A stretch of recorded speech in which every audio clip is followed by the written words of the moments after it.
আসসালামু আলাইকুম, সবাই কেমন আছেন? আল্লাহর রহমতে আপনাদের দোয়ায় আমিও ভালো আছি। আজকে গুঁড়া মাছের চচ্চড়ি করবো, তাই মাছগুলো আগে ভালো করে ধুয়ে নিয়েছি।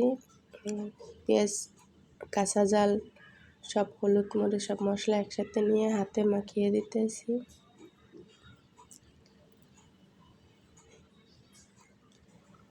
এভাবে হাতে মাখিয়ে মাছ রান্না করলে খেতে অনেক মজা হয়।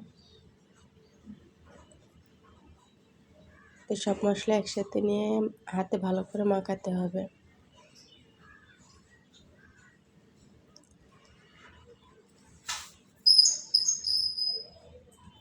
এখানে পাতিলে আমি চুলায় তেল বসিয়ে দিয়েছি। তেলটা ভালো করে গরম হলে মাছ দিয়ে দিতে হবে।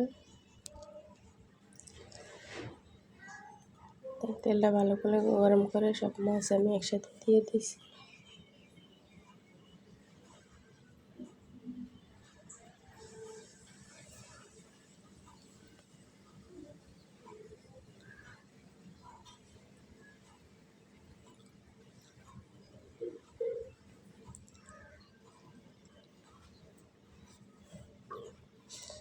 এখন একটু এক সাইডটা একটু ভালো করে ভাজতে হবে।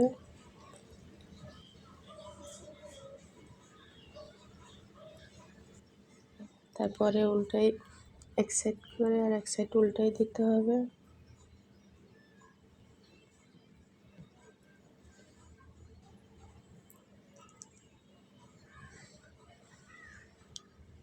এখানে দুই সাইড ভালো করে ভাজা হলে